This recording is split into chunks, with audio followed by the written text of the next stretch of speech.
It was one of those crisp Sunday mornings where the air smells like rain even if the sun is out. I had just finished my coffee and was heading to the grocery store when I spotted him. A beat-up silver sedan sat half on, half off the shoulder of the road who'd popped open, hazard lights blinking with quiet urgency. The driver was a man in his late 30s, pacing slowly in front of the car with a mixture of frustration and exhaustion on his face. I almost drove past. I really did. But something in me said stop. Maybe it was the way he kept glancing at the road, hoping someone would pull over. Maybe it was because years ago I had been that stranded soul, and no one had stopped for me, so I pulled over. He looked up cautiously hopeful as I stepped out. "Need a hand?" I asked. He nodded, wiping sweat from his forehead. Car died on me. I think it's the alternator, but I'm not totally sure. Battery's dead now too. I walked up and peeked into the engine. I'm no certified mechanic, but I've spent enough hours with my dad under the hood to know the basics. Mind if I take a look? Please, he said. I've been stuck here over an hour. No signal, and I'm supposed to pick up my daughter from her mom's place. There it was, the why. There's always a why. He introduced himself as Marcus, and I could see the fatigue in his posture. His shirt was stained from checking under the hood. His phone was dead. His hands trembled, but not from fear, just frustration and helplessness. I grabbed jumper cables from my trunk and offered him a bottle of water. As we worked together, he told me about how he'd lost his job a few months ago, how he was piecing together gig work to stay afloat, how this car held together with duct tape and prayer was all he had left to stay connected to his daughter. As I connected the cables to my car, I asked, "She waiting for you now?" He nodded. "She's 6. I told her I'd be there by 10. She counts down the minutes every time." I smiled. "Let's make sure she doesn't have to wait long." The engine coughed, then sputtered to life. Marcus stared in disbelief. "You did it." "We did it," I corrected. He exhaled deeply. "You have no idea what this means to me." Maybe I didn't, not fully. But in that moment, watching his face shift from despair to relief, I knew I had done the right thing. Still, I had no idea that this simple roadside stop would soon change both our lives in ways we couldn't have imagined. Marcus stood still for a few seconds, staring at the car engine like he couldn't believe it was actually running. His shoulders, which had been tight with stress, slowly dropped as relief took over. I watched him gently close the hood, then place a hand over it like he was saying thank you to the car for cooperating just this once. "I can't thank you enough," he said. "I thought I was going to have to walk 10 miles or wait hours for someone to maybe stop." I shrugged. We've all had bad days. Today just happened to be yours. He gave a half laugh. "Feels like it's been a long string of them." He glanced at his dead phone and sighed. "I need to let my daughter's mom know I'm running late. Do you mind if I use yours real quick?" "Of course not," I said, handing it over. He dialed a number and walked a few paces away for privacy. I stood by my car, sipping the rest of my coffee, pretending not to listen. But the tone of his voice said everything. He was trying to sound confident, reassuring. I caught pieces, ... on my way. "Yeah, just some car trouble. Tell her I'll be there soon." Then more softly, "Tell her Daddy loves her." He walked back, handed me the phone, and smiled, but it didn't reach his eyes. I hate being unreliable. I don't want her to grow up thinking I'm the kind of dad who doesn't show up. "She won't," I said. "You're here. You fixed it. You're going." He nodded slowly. "I owe you more than I can say." I started to open my car door, thinking the moment was over, when he asked, "Can I give you something?" I raised an eyebrow. "You don't have to do that." He pulled a small, folded piece of paper from his wallet and held it out. "It's just a note," he said. "I wrote it for myself months ago, a reminder to stay hopeful. I don't need it anymore, but maybe someone else does." Curious, I took it. The handwriting was careful but slightly shaky, even in the breakdown. "There's a reason to keep going. Help will come. You are not forgotten." I looked up, moved. "This is powerful." He smiled, got me through some dark moments. "Now you've done the same for me." He stepped toward his car, paused, then looked back. "Hey, what's your name, Daniel?" "Daniel," he said, like he was filing it away carefully. "Thank you, I won't forget this." He drove off, taillights flickering as he merged. Back into traffic, I stood there a long time after he was gone, holding that note, feeling like something much bigger had just happened. Not just a car fixed, but something repaired inside both of us. I tucked Marcus's note into the glove compartment, right next to my registration and the receipts I always meant to throw away. For some reason, I couldn't bring myself to toss it. Every time I opened that compartment, those words would peek, out like a whisper. Even in the breakdown, there's a reason to keep going. A week passed. Life went back to normal commutes, grocery runs, boring meetings.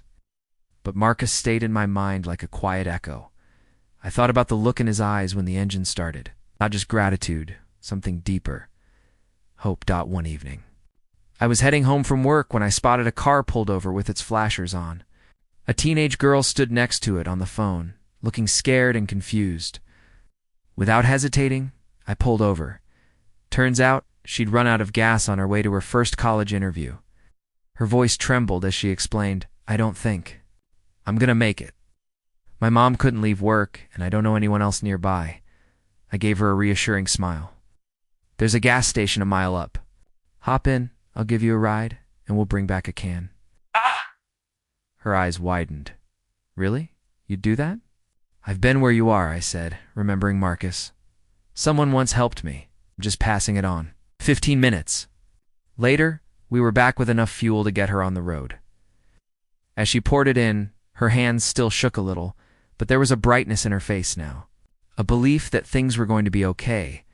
Before she left, I told her, "You've got this. You're going to crush that interview." She smiled. "Thank you, seriously.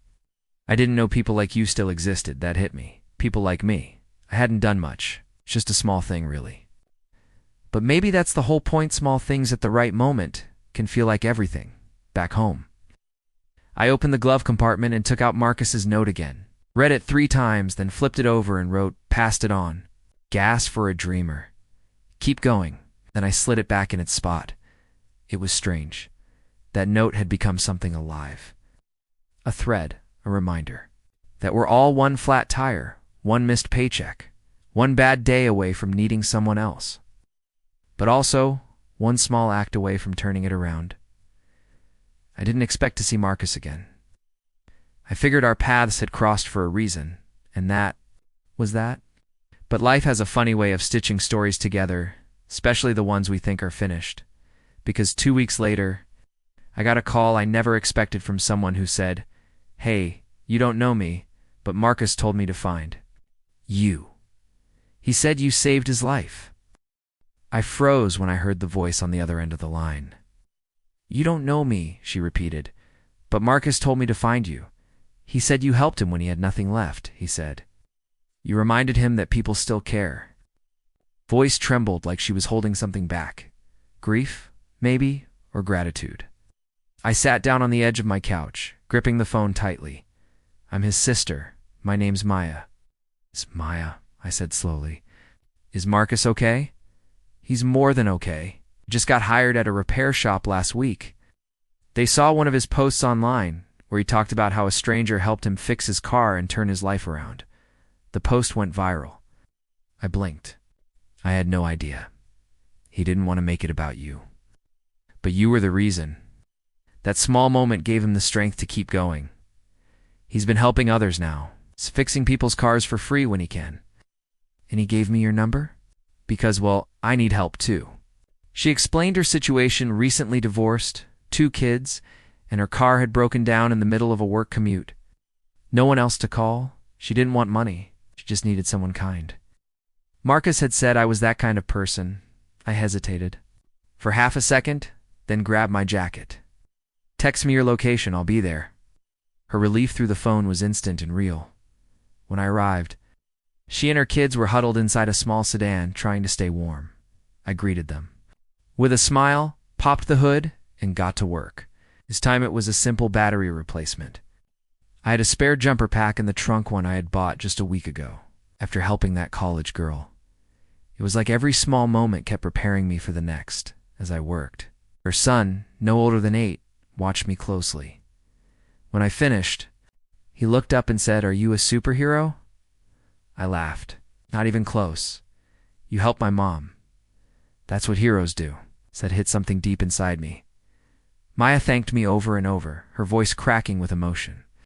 "You didn't just help Marcus," she said. "You changed the way he lives. And now you've changed mine too." I handed her something before I left, the note Marcus had given me. I had rewritten it on a fresh piece of paper, added my own words to the back, and folded it neatly. She read it silently, then held it to her heart. That night I didn't sleep easily, not because of stress, but because I realized I had become part of something I didn't plan, a quiet chain reaction of kindness that kept moving, growing, connecting people who might have otherwise never crossed paths, and something told me it wasn't finished yet. 2 months passed. Winter came, painting the mornings in frost and fog. Life moved on, quietly. I still carried jumper cables in my trunk, a spare gas can, a warm blanket. I wasn't searching for people to help, but it seemed they found me anyway, one at a time. One evening, as I left the hardware store, I saw a small flyer pinned to a community board near the exit. Free vehicle repairs, no questions asked Saturdays. 9 a.m., 1 p.m., at Hamilton Church parking lot, volunteers. Welcome at the bottom. Written in small print, kindness passed to me. Now I pass it on. My heart skipped. I showed up that Saturday. There he was, Marcus, wearing oil-stained gloves, laughing as he taught a teenager how to check tire pressure. A few other volunteers worked beside him. One of them was Maya. Another looked familiar. It was the college girl I'd helped with gas. She gave me a wave and mouthed, "You?" like she couldn't believe I was real. Marcus spotted me and grinned wide, walking over with open arms.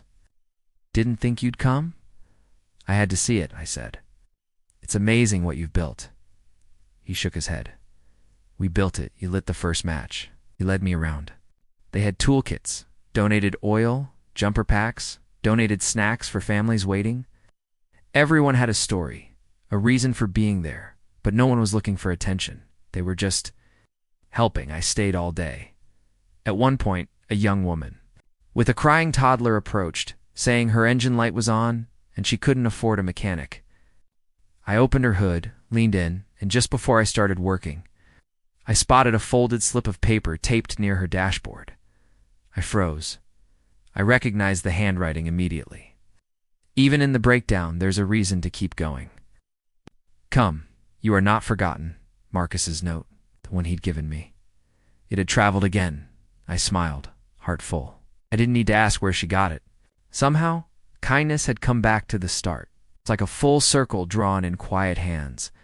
That night, as the last car rolled out and the sun dipped behind the church steeple, Marcus sat beside me on the curb, sipping water. "Funny," he said. "How?" "A dead battery brought us here." I nodded. "Yeah. Funny how something broken can become the start of something good." He looked at me, serious now. "I'm not sure I was fixing my car that day, I think. You were fixing me?" I smiled.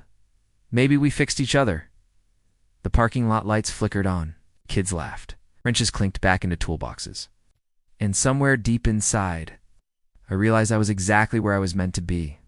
Not just a man who once helped fix a stranger's car, but someone who learned how powerful it is to simply stop and care.